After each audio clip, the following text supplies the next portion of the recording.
네, 저부터 간단히 좀 소감을 말씀드리면, 그러니까 이 책은 2주에 걸쳐서 다 읽어보니까 일단 문재인 정부의 어떤 부동산 정책에 대해서 큰 방향에서는 긍정하고 있는 것 같아요.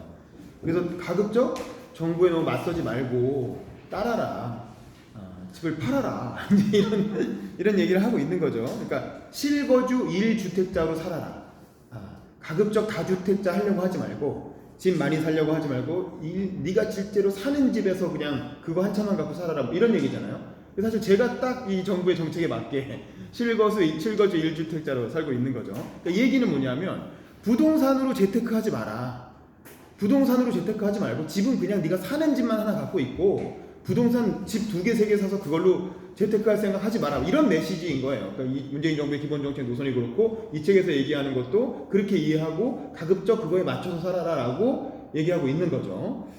그런데 이제 그 방법이 뭐냐면 종부세를 확 강화해서 다주택자가 뭐 15억 이상 넘어가는 그런 주택들, 뭐 9억 원 넘어가는 것도 시작해서 뭐 한 1,000만 원 내던 종부세가 갑자기 뭐 4천만 원이 됐다가 막 1억으로 늘어난다는 거 아닙니까?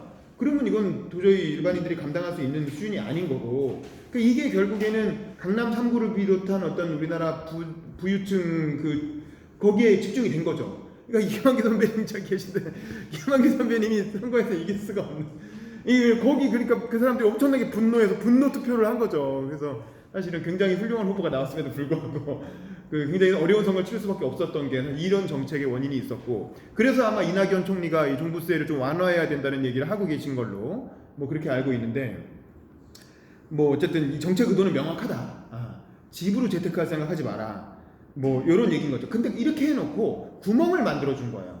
지난 시간에 얘기한 것처럼 이게 김수현 수석의 작품인 거죠. 김수현 수석의 소신인 임대사업자 활성화를 위해서 임대사업자로 등록하면 이런 어떤 세금을 면제해주는, 이런 어떤 과세를 면제해주는 구멍을 만들어 줌으로써 사실은 이 구멍을 타고 엄청나게 지금 임대사업자가 늘어나면서 집값이 폭등했다, 뭐 이렇게들 얘기하는 거 아닙니까? 근데 이제 이건 도대체 왜 한 거냐? 근데 임대사업자로 등록하면, 제가 김수현 수석님을 좀 좋아하는 입장에서 변명을 좀 하자면 8년간 이 건물을 못 팔아요. 그럼 일단 임대사업자로 등록하면 8년 동안 임대인으로 살아야 되고, 그 얘기는 뭐냐면 매물로 내놓지 않고 8년간을 갖고 있어야 된다는 얘기고, 그러니까 시세 차익을 금방 볼 수 없다는 거죠. 그리고 전세금을 5% 이상 못 올려요. 그러면 전세금이 폭등하는 걸 좀 막을 수가 있죠. 이건 사실은 그러니까 임대하는 세입자 입장에서는 좋은 정책이죠. 세입자 입장에서는 전세금이 막 10% 20%씩 막 올리잖아요. 전세난 일어날 때는. 근데 그렇게 못하고 5% 내로 전세금을 억제시키는 효과가 있기 때문에 세입자들 입장에서는 나쁘지 않은데, 이건 또 어떻게 보면 세입자들은 그냥 세입자로 살아라.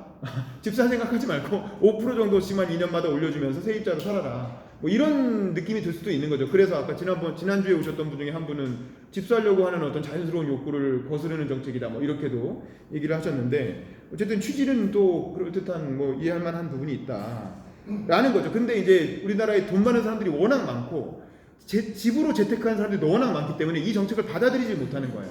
그래서 임대사업자로라도 일단 집을 여러 채를 사놓는 거지. 그러면 8년 기다리면 되잖아요. 아니 뭐 집 사놓고 8년 기다리면 되지 뭐. 그럼 정권 바뀔 텐데 정권 바뀌면 또 집값 쫙 올라가겠지라고 생각하고 일단 막 집을 사는 거죠. 그런 구매자들이 많다 보니까 집값이 올라가고 있는 게 지금의 상황이 아닌가. 뭐 정권이야 5년이지만 난 집 사놓고 한 10년 기다리면 되지, 뭐 이런 생각을 하는 거죠. 임대사업자 등록해놓고 일단 뭐 그런 거고. 그러면 결국에는 이런 생각이 들어요. 이게 집으로 재테크하지 말라는 게 정부의 메시지라면 집 말고 뭘로 재테크를 하란 말인데?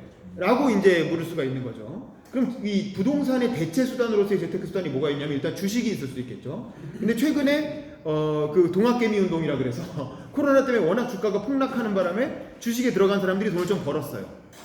사실 그런 걸 생각해 보면 주식 들어가는 것도 일리가 있을 것 같지만 주식도 한 10년 단위로 폭락을 한단 말이죠. 그래서 우리 2008년 금융위기 있었고 뭐 또 97년 금융위기도 있었잖아요. 그러니까 10년 단위로 그런 막 폭락 사태가 오고 이러는 걸 보면 주식도 또 그렇게 안전하다고만 볼 수 없는 그런 리스크가 있고, 그러면 주식도 아니고 부동산도 아니면 뭐냐? 그럼 창업을 하라는 거거든요. 사업 아이템을 찾아서 그 돈으로 창업을 하라는 거잖아요. 근데 그거는 또 엄청 부담되는 거죠. 창업해가지고 고용을 일으켜서 사람들한테 월급을 주고, 그러다가 요즘 같은 불황기에 사업 망하면, 뭐 카페 하다가 망하면, 뭐 치킨집 하다가 망하면 그거 누가 책임질 거냐라는 거죠. 그러니까 결국 창업하기 싫으니까 주식이나 부동산인데, 주식은 리스크가, 주식과 부동산 사이에서 고민하고 있는데, 사실 그동안 우리나라에서는 부동산이 가장 안전한 자산이었던 거죠. 안전한 재테크 수단이었고, 근데 지금 그걸 하지 말라고 정부가 하고 있는 거예요. 그러니까 국민들이 이걸 받아들이지 못하는 거죠. 아니 무슨 소리냐, 우리는 지금까지 그걸로 다 돈 벌어왔는데 왜 이제 와서 그걸 하지 말라는 거냐, 니들은 그걸로 다 돈 벌어놓고 이제 와서 사다리 걷어차는 거 아니냐 라고 이제 국민들은 이제 받아들이고 있는 거죠. 그래서 이제 그 사이에서 갈등이 있는 것 같고, 근데 또 하나 이제 볼 점은 이게 양극화가 심해지면서 그런 재테크 자체를 생각할 수 없는 사람들이 너무 많아지고 있다는 거예요. 그래서 여기 책에도 나오지만 2천만 가구 중에 자순 자산이 3억 미만인 사람이 64%라는 거예요. 그럼 3억도 재산이 없는 사람이 64%, 절반 이상이라는 건데, 그 사람들은 어차피 실거주 1주택도 못 산다는 거거든요, 서울에서. 그렇죠? 실거주 1주택도 못 사는 판인데 무슨 부동산으로 재테크냐. 그러니까 한쪽에서는 그런 사람들이 많고, 한쪽에서는 부동산 아니면 재테크할 게 없는 사람들이 또 너무 많고, 그러니까 이제 그 양극화된 시장 속에서 뭐 돈을 어떻게 굴려야 되느냐, 가장 안전한 방식을 하지 말라고 하니까 고민하는 이제 그런 지금 상황이 아닌가 이런 생각이 드는데, 여기 사실 여기 계신 20, 30대들은 별로 다들 발제자분들이 저는 부동산에 관심이 없지만 이렇게 시작하는 이유가 그거 없거든 실제로. 부동산에 살 그 돈이 없고 도저히 나는 부동산 지금 못 살 것 같은데 이렇게 생각을 하면 사실 별로 관심 없는 이슈가 되는 거죠. 근데 이제 있는 사람들은 부동산 아니면 뭘로 재테크하란 말이냐 뭐 이런 상황이고, 근데 또 장기적으로 우리가 주목해 봐야 될 점은 장기적으로는 집값이 떨어질 거라는 거예요. 왜냐면 인구가 너무 줄고 있거든. 지금 태어나는 사람이 1년에 20만 명이라는 거예요. 일본도 1년에 120만 명이 태어난대요. 저출산 심각하다는 일본도 1억 2천 인구 중에 그래도 120만 명이 1년에 태어난다는 거야. 근데 우리는 5천만인데 1년에 20만 명 태어난다는 거예요. 그럼 그 20만 명이 나중에 20년 뒤, 30년 뒤에 집을 사야 될 때가 됐을 때 주택시장이 어떻게 되겠어요? 집은 공급이 계속 늘리고 있는데. 그러면 장기적으로는 서울 집값만 아마 버티고 나머지 전국의 집값은 다 떨어지고, 그럼 결국 사람들이 다 서울 근처에만 몰려 살고 뭐 전국은 다 이렇게 황폐화되는 그런 아마 주택시장이 부동산 시장이 되지 않을까 싶고, 그래서 여기서 얘기하는 게 틀린 일이 아닌데, 서울 수도권에 사는 사람들이라면 자기가 살 집 하나 정도는 사놓는 게 좋다. 근데 그 외에는 가급적 무리해서 투자하지 마라. 뭐 이런 얘기인 거죠.